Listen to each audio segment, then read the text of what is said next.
Hello guys, for today's video ay aayusin natin ang ating kotse na Toyota Vios. Na-stock up na kasi siya. Hindi ko siya nagagamit ng 1 year and 5 months. Ayan, ayaw na niyang umandar, naloba na yung kanyang battery. At ang una kong gagawin is papalitan na natin yung kanyang battery. Wala na siyang karga. Papalitan natin to ng bago. Ayan, at ito ang ipapalit natin. Kaparehas din sa ng tatak, Dynaforce NS60. Ayan. At ito naman yung kanyang battery solution. Ito. Ayan, na-order natin yan sa Shopee. At magpapalit na rin tayo ng kanyang engine oil. Ayan. Ang gagamitin natin is Toyota Genuine Motor Oil 5W40. Ayan. At papalitan na rin natin ang kanyang oil filter. Ito ang gamit nating oil filter 90915. Ayan. Sana kapag pinalitan ko na to, umandar na siya. Gumawa nga pala ako ng jack natin. Ayan, magandang jack to. Kahoy lang, 2 piraso. At meron tayong isang scissor jack dito. Ayan. Siyempre, 3 jack ang gagamitin natin. Ito, tsaka yung 2 kahoy. Para safe na hindi sa babagsak. So, umpisahan na natin.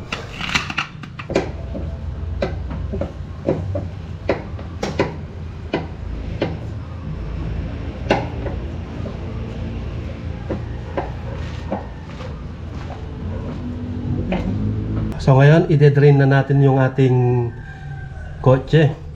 Gagamit tayo dito ng palanggana at saka isang crescent para buksan natin yung nut dito sa engine nya. Ayan o. Ayan. Tatanggalin na natin yung nut na yan. Ilalagay na natin yung palanggana dito kasi tutulo na yan. Tapos dito tatanggalin na natin ito.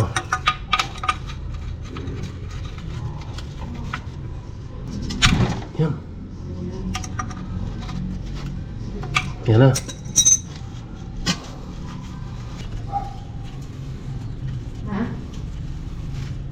Tumulo na. Yan na. Yan na, tumulo na. Hindi pa ganong maitim oh. Okay po. Hindi naman si PJ din niya kinakainin. Ano naman yan? Bigyan mo. Yan. Ngayon naman tatanggalin na natin yung oil filter. Ayan, natanggal na natin yung oil filter. Napaikot na natin. Napakahigpit niyan. Binutas ko lang siya ng screwdriver para mabuksan ko. Napakahigpit talaga. Yan o. Pwede na. Yan. Yung pagkalas nito is pakaliwa ang ikot. Ayan. Tanggal na natin. O. Ayos. Ayan guys, natanggal na natin itong kanyang oil filter. Napakahirap palang tanggalin nito. Ayan o, pinagpupukpuk ko lang siya para matanggal. Ayan. Ngayon, papalitan na natin siya ng bago. Ito ang ilalagay natin. Toyota 90915. Ayan.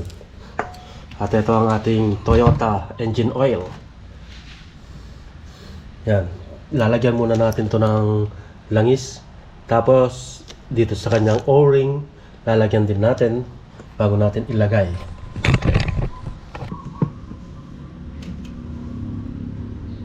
Ayan. Ayan, kahit kalahati lang muna. Ngayon sasalpak na natin dito sa kotse natin. Ayan, lalagay na natin dito.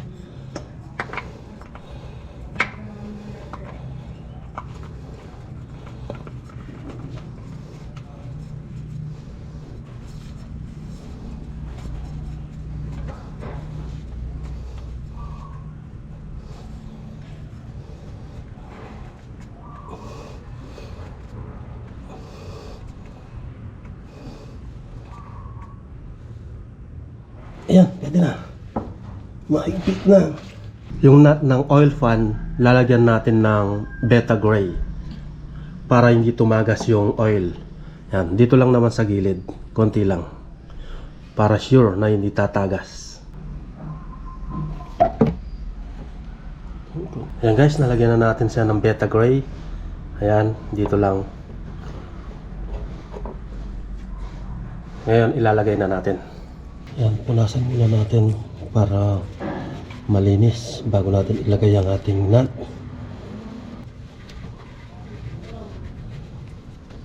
Ayan, ilagay na natin.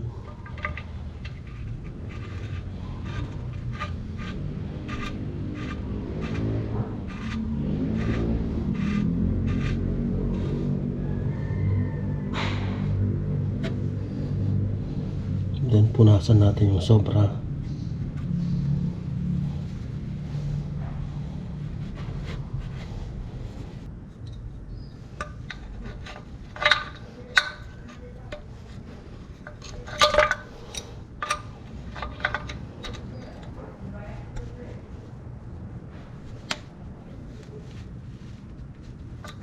Yan. Okay na yan.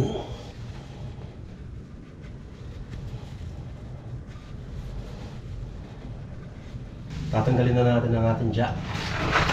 Okay na tayo.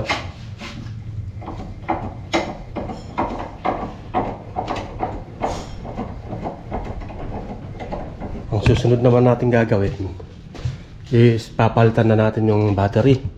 Ilalagay na natin yung bago nating nabiling battery. Ang tatak niya is Dynaforce NS60. Yan.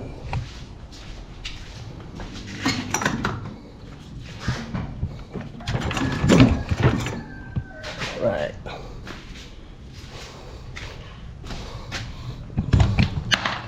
Tapos ito, lalagyan muna natin sa ng tubig. Wala pa kasi siyang voltage. Sinukat ko na to, wala siyang voltage. Kailangan lagyan muna siya ng tubig. Yan. Sukatin natin.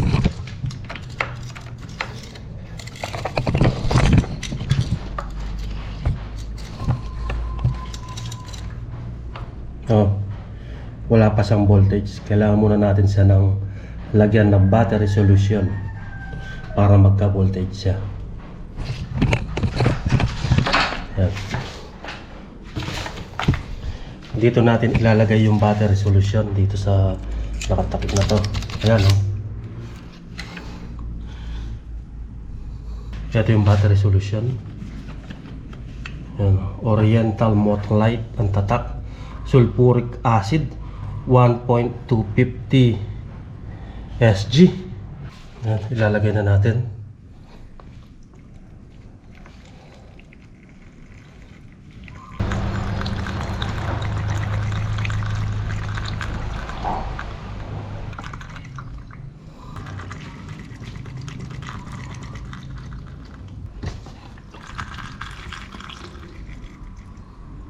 Kailangan pantay-pantay yung battery solution na ilalagay natin para pantay-pantay ang daloy ng kuryente.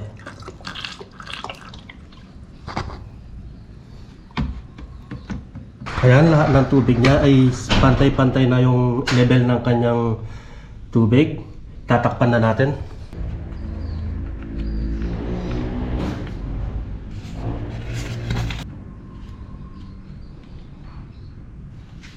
Punasan natin.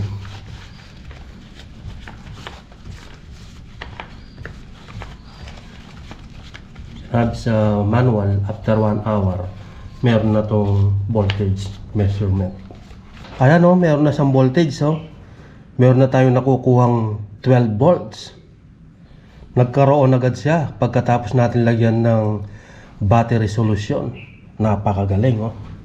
Ngayon ay lalagyan na natin ng genuine motor oil, fully synthetic 5W40. Ang ilalagay lang natin is 3.7 liters. Babawasan lang natin ng 300 ml ito para maging 3.7 liters. Isasalin natin dito. Ayan, may nakalagay na tayong marking dito na 300 ml. Ayan, nabawasan na natin siya ng 300 ml. Ngayon, ilalagay na lahat natin ito. Let's go! gagamit tayo dito ng embudo. Yan, bote lang to ng Coca-Cola. Yan. Lagay natin dito.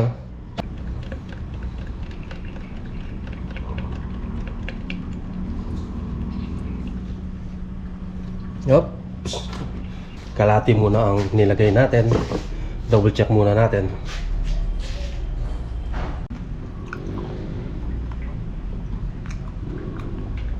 Ayan, inubos na natin tong oil na to, guys.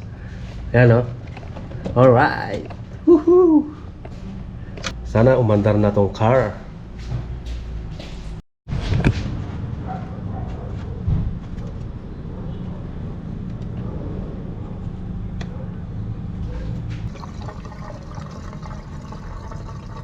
Dalawang litro ang ilalagay natin, guys.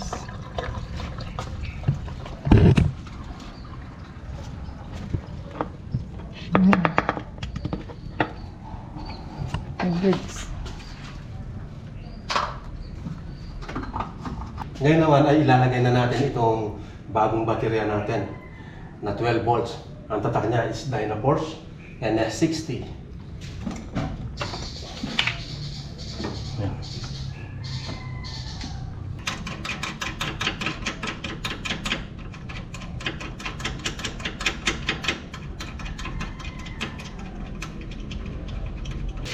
Ang una nating ilalagay yung positive.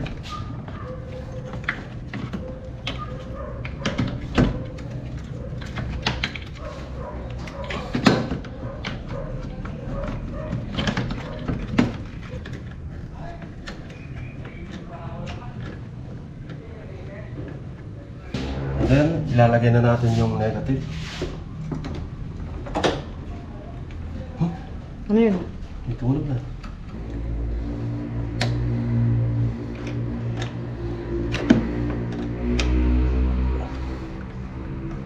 I-double check muna natin itong oil level. Sakto, nandito oh. Pwede na. Ngayon, i-start na natin kung aandar. Oh. Oh, right. Oh, ayan no. May power na talaga siya, guys. Ayan no. Ah, battery. Ayan. Paandarin na natin. Tingnan natin. Ayan guys, napaandar na natin ang ating kotse. Ayan, ang odometer niya is 31,272 kilometers. Napakabata pa na nitong kotse na to. Hindi siya masyadong nagagamit. Lalo na, nag-abroad tayo. Isang taon mahigit, hindi nagagamit. Sa wakas, natapos na natin at napaandar na natin ang ating kotse. Ang pinalitan lang natin, bumili tayo ng bagong battery. Ito yung battery NS60 at bumili tayo ng engine oil ng Toyota at ito yon.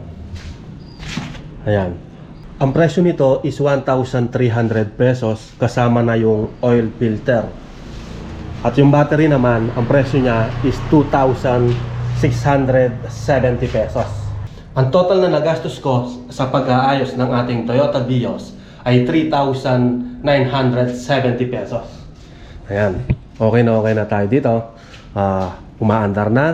Kahit na stack up siya, kitang-kita naman. Pinalitan lang natin yung kanyang battery at change oil. Ayan, ngayon napakadungis niya oh. Kailangan na natin itong ipakarwas. Ayan oh. Tsaka sa ibaba, madami na siyang dumi. Ipapakarwas natin. O kaya kapag sinipag ako na lang magkakarwas nito. Meron naman tayong water pressure. Yan, para malinis. At saka pakikintabin natin. Sayang oh, hindi tayo nakapagdala ng pampangkintab ng kotse. Ang dami pa naman dun sa pinagtatrabahuhan ko. So hanggang dito na lang. Maraming salamat po sa inyong panonood. See you on my next video. Bye bye!